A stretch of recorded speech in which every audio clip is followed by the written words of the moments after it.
In my own devotions this morning out of the book of Mark, and came across a passage that I probably have mentioned to you before. In fact, much of what I'm going to say is probably something I've said before. I'm old enough to not have any confidence to remember what I've said before. So with that in mind, let me repeat what came to mind, especially since the Apostle Peter in his second letter said, I think it right to stir you up by way of reminder. And so it stirred me up again. But it's a familiar passage in Mark chapter 4. As they were leaving the crowd, they took Jesus with them in the boat. Now Jesus, as you may not remember, crowd kind of gathered in to the point to where he was like, uh-oh. And so he got in a boat and was actually preaching back to the people on the shore. So when he was done, they said they took him with them in the boat just as he was, which I take to mean it means they weren't going to go back ashore again. Just as he was standing in this boat, they said, let's go. And then it says, and other boats were with him, which is an interesting phrase. And then a great windstorm arose, the waves were breaking, but Jesus was where? In the back of the boat, right? He's in the stern, asleep on the cushion. They woke him up and said, Teacher, do you not care that we are perishing? And he awoke, and he rebuked the wind and said to the sea, Peace, be still. And the wind ceased, and there was a great calm. And he said to them, Why are you so afraid? Have you still no faith? And they were filled with great fear and said to one another, Who then is this, that even the wind and the sea obey him? Now these are guys that have already seen him heal sick, cast out demons, cleanse a leper, and that's pretty dramatic. If you know somebody, most of us don't, covered with leprosy and all of a sudden it's gone, right? A paralyzed person, they see walk. A guy with a withered hand, they see become normal. They see him even offer grace to a hated tax collector, right? Sometimes that's even worse, in some people's minds. Now the story in itself, if you're just taking it in context, is all there for us to see. Jesus has all the power of God. He has the control over nature, but my mind goes in different places. And as I read through this, and as we prepare to do some prayer together this evening, because we're going to be celebrating birthdays a little bit later, what struck me as I read this is I have to admit, oftentimes I don't understand much of what God is doing. And I don't think I'm supposed to, but it's very frustrating. And sometimes it's even painful. But I've recognized more and more that in prayer, it's not the what I'm praying for as much as it's how I'm reacting to it that I need prayer for. It's not like save my kids. It's what's happening in my heart when I'm asking that. What am I believing of God when I'm asking that? Sometimes I kind of disappoint myself. And I disappoint myself because there are moments in life where I just forget about God altogether.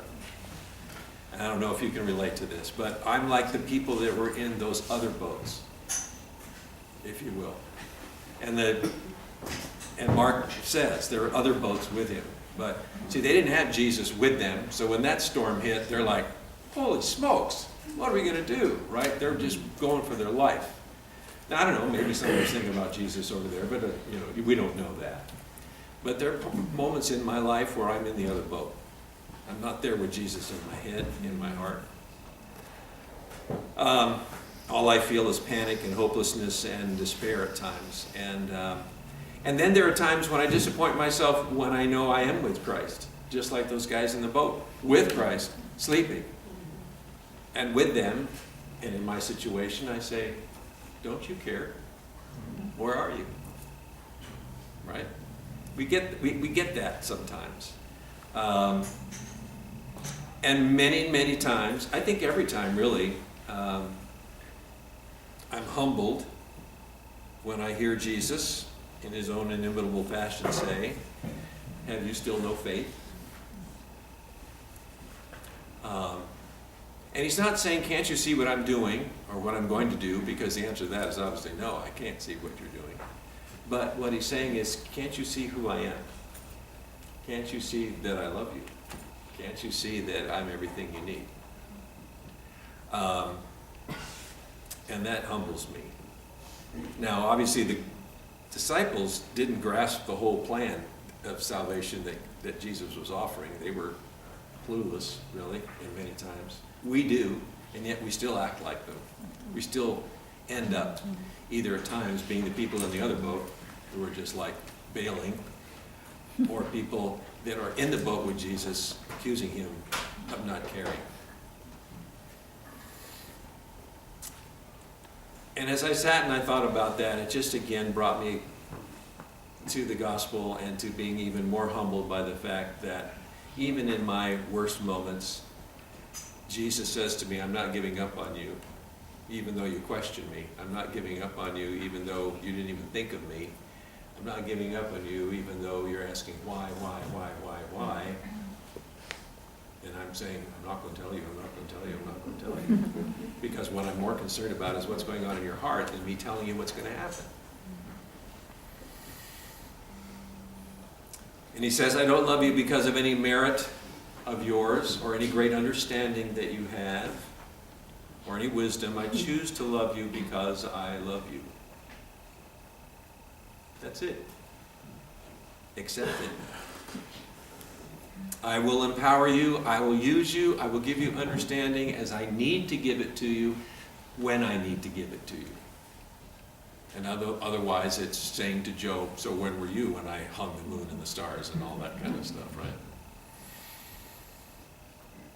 And the interesting thing is if you keep reading in Mark, because if Jesus says to me, do you believe this? Are you grasping what I'm trying to tell you? Do you believe that I'm enough? And I want to say yes to that. And then later on something else happens and I go right back to the same kind of stupid response that I did. Isn't that frustrating sometimes when you hate that about yourself? But I'm in good company. Not you.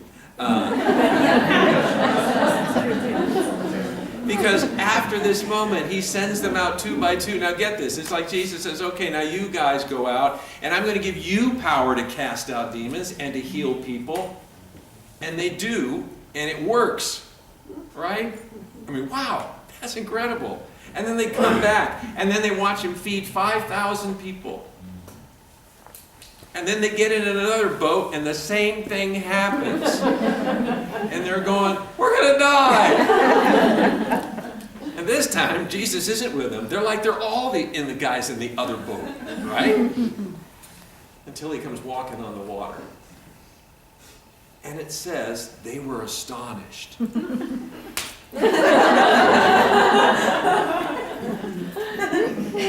I guess there's hope for me after all.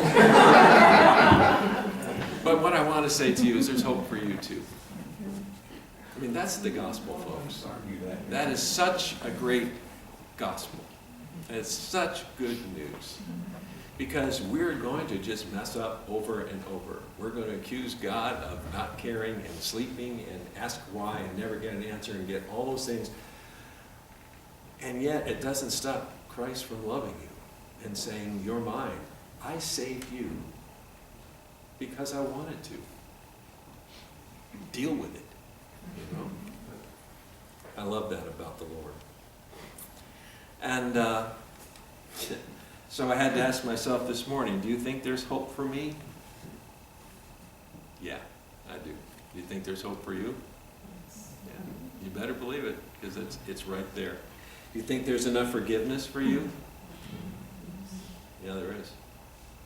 Do you think there's enough love for you? Absolutely there is. So take heart.